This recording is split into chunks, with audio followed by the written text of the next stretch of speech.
Hello, chemistry students. This is Dr. Tullis. We are looking at chemical kinetics in this chapter.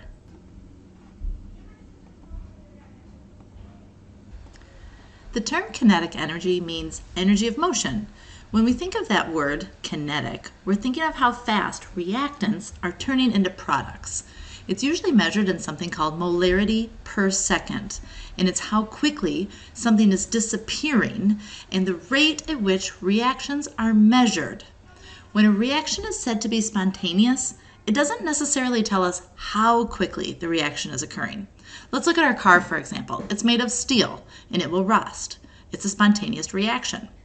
That particular reaction could take many years to actually see a product occur. Reactions occur within split fractions of a second as well. We have radioactive decay, for example, of large elements that are bigger than uranium on the periodic table that are so unstable that their nuclear decay occurs in thousandths of a second. So a very quick reaction. The term spontaneous doesn't give us an indication of how long the reaction takes, just the fact that it's occurring. The term kinetics is the topic of our chapter. It's referring to how quickly a reaction occurs and what are the things we can do to control the speed. If we want a reaction to go faster, there are several ways to manipulate the reaction in order to increase its speed, or we can try to control the reaction to try to slow it down. So looking at our notepad here, chemical reactions require varying lengths of time for completion. Chemical kinetics is the study of the rates of chemical reactions. On the macroscopic level, kinetics address what reaction rates mean, how to determine a reaction rate experimentally, and how factors such as temperature and concentrations of reactants influence the rates. At the particulate level, the concern is with the reaction mechanism and the detailed pathway that's taken by atoms and molecules as the reaction proceeds. Our goal is to use data from the macroscopic world of chemistry to understand how chemical reactions occur at the particulate level and then apply this information to control important reactions. We're going to look at how you have encountered the concept of rates in your daily lives. Think of the speed of an automobile. It's the distance traveled per unit of time. For example, kilometers per hour or miles per hour. And the rate of flow of water from a faucet is the volume delivered per unit of time, like liters per minute.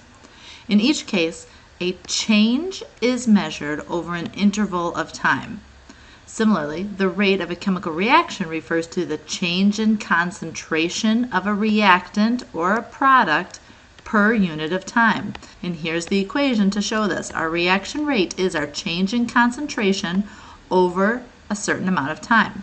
Now, we can use thermodynamics to tell if a reaction is product or reactant favored, but this gives us no information on how fast the reaction goes from reactants to products. So reaction rate depends on the characteristics of the reactants and products and the conditions under which the reaction is run. And we can learn details of what is happening on the molecular level. Let's look at this reaction. First of all, reactants go away with time. Products appear with time. The rate of a reaction can be measured by either. In this example, it's measured by the loss of color with time. The absorbance of light by a solution is a property that can be related to the concentration of a species. In this picture, the photo on the left shows a solution of bleach added to a beaker filled with water, and it's mixed with a blue food dye. And then a stopwatch next to it marks that time as 0. So here we have all reactants. And then as time goes on, the middle picture shows the color of the mixture is turning to a light blue at about 2.5 minutes. And the photo on the right shows that the color is faded even further at 5 minutes. We can see that the color fades as the dye reacts with the bleach. So like we said, the rate of appearance of products or disappearance of reactants is measured in units of concentration versus time. Concentration has a unit of moles per liter or molarity over time. So we can also show that as molarity per second, or since the seconds is in the denominator, we can say molarities inverse seconds, so it's linearly written, We could also use minutes instead of seconds if it was a longer reaction. So molarity per minute or molarity minutes inverse. There's three types of rates. There's an initial rate, there's an average rate, there's an instantaneous rate. Reaction rate is the increase in molar concentration of a product of a reaction per unit of time. It can also be expressed as the decrease in molar concentration of a reactant. Remember, reactants go away and products form. Let's look at the decomposition of N2O5. So we have N2O5 as our reactant, and it is decomposing. And here's our graph. Notice we can see the decrease in concentration. The average rate of this reaction for any interval of time can be expressed as the negative of the change in concentration divided by the change in time. Because when we take the final minus initial values of concentration, for example, if I wanted to look at this point versus this point, final minus initial is going to give me a negative number. That's because N2O5 is a reactant and its concentration is decreasing. But we always express rate as a positive quantity. Here we're going to show the rate of decomposition is the negative change in N2O5 concentration divided by the change in time. Or we can write it like this. The change in N2O5, so delta means final minus initial, divided by the change in time, the final minus initial time. Let's look at an average rate for this reaction, for this decomposition, for this 15-minute interval. Well, we can see that the concentration went from 1.22 to 1.1. So if I subtract those two, I get 0.12 molarity, moles per liter, and that amount of time was in 15 minutes.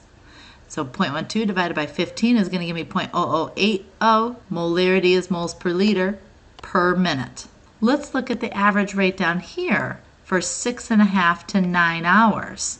So I took my concentration at my 6.5 hours and my concentration at 9 hours, subtracted the two, and divided it by an hour and a half, converting that into minutes, we'd get 0.00080 moles per liter per minute. What about if we wanted to find the instantaneous rate? If you're in a car, the instantaneous rate is read from the speedometer. It's how fast you're going at that particular second.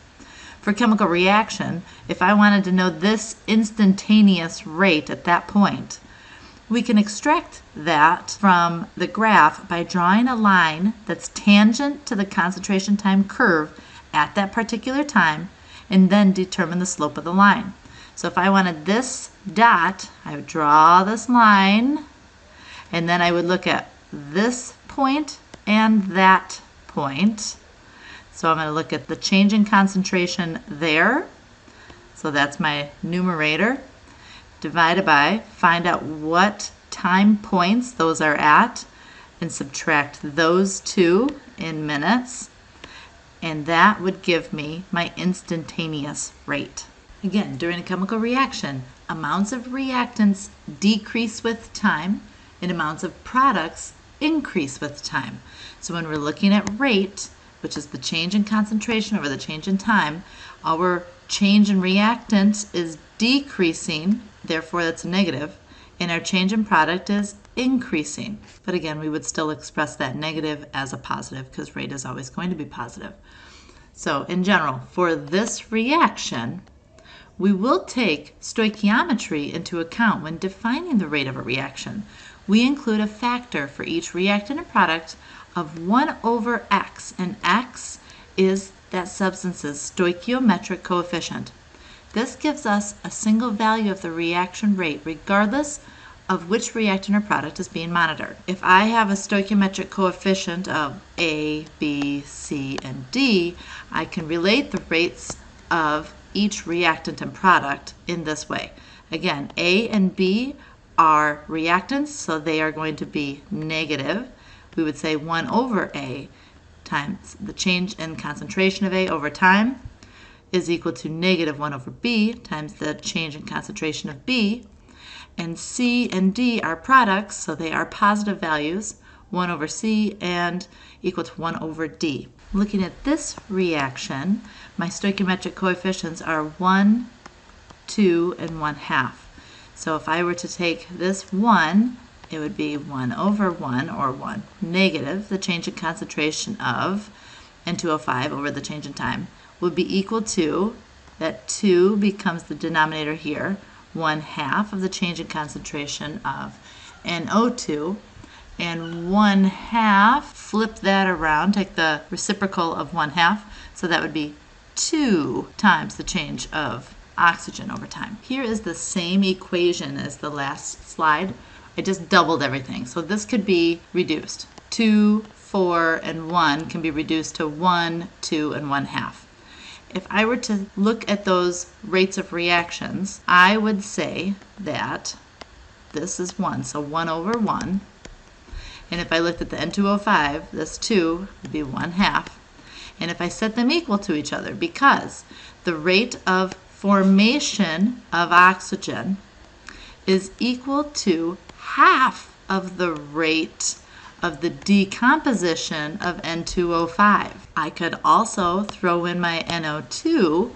I could say that the rate of formation of oxygen is equal to 1/4 of the rate of the formation of NO2. Since 2 moles of reactant decompose for each mole of oxygen, the rate of the decomposition of N2O5 is twice the rate of the formation of O2. We could also relate the N2O5 to NO2. If N2O5 was twice the rate of oxygen, it would be half of the rate of NO2. Let's take a second to look at this graph. Data collected on the concentration of a dye as a function of time is given in the graph below. Use these data and estimate the value of the average rate of change of the dye in the first 2 minutes and the average rate of change during the 5th minute. If I look at time at 0 minutes and the time at 2 minutes, so these two, and I look at what the concentrations are at that point, yours might be a teeny bit different, and that's okay. My final was 1.7 times 10 to the negative 5. Don't forget this, times 10 to the negative 5. And the initial was about 3.4 times 10 to the negative 5. So final minus initial, and that will be a negative number. That's why if I put this negative, since my reactants are going away, negative times negative is going to give us a positive. Divided by that change in time from 0 to 2 is 2 minutes. We should get an average rate of 8.5 times 10 to the negative 6. Molarity per inverse minutes, or moles over liters minutes. If I look at from time 4 to time 5, so my change in time is 1 minute, and if I look over at what the concentration is at 4 minutes and what it is at 5 minutes, and I do final minus initial, so about 0.6 times 10 to the negative 5 minus 0.9 times 10 to the negative 5. Again, I'm losing reactants. I would get an average rate of about 3.0 times 10 to the negative 6. Let's relate the rates of disappearance of reactants and the formation of products for this following reaction. See if you can do that. We're going to look at those stoichiometric coefficients. So when I see this 4, I'm going to write 1/4. It's a reactant, so I'm going to write negative. So 1/4, the change in concentration of pH3 is equal to, this is a 1 here, so I'm going to leave it as 1 over 1. This 6 is going to tell me 1 over 6. And again, because 4 moles of pH3 disappear for every 1 mole of pH4 formed, we can say that the rate of formation of pH4 is 1/4 of the rate of disappearance of pH3. That is what this is telling us. The rate for every 1 mole of pH4 formed is equal to the rate of 1/4 of the disappearance of pH3. We could also say that the rate of 1 mole of pH4 being formed is equal to 1/6 of the rate of hydrogen gas that's formed. Try writing the relative rates of appearance and disappearance of each product and reactant in the decomposition of nitrisol chloride. 2 tells me I'm going to have negative 1 over 2. The rate of disappearance of NaCl over time is equal to 1/2 of the appearance of NO, and 1 is 1 over 1, the rate of appearance of chlorine. Let's look at the rate of disappearance of ozone related to the rate of appearance of oxygen. Hopefully you said that negative 1/2 of the change in concentration of ozone is equal to the rate of appearance of positive 1/3 of the rate of oxygen.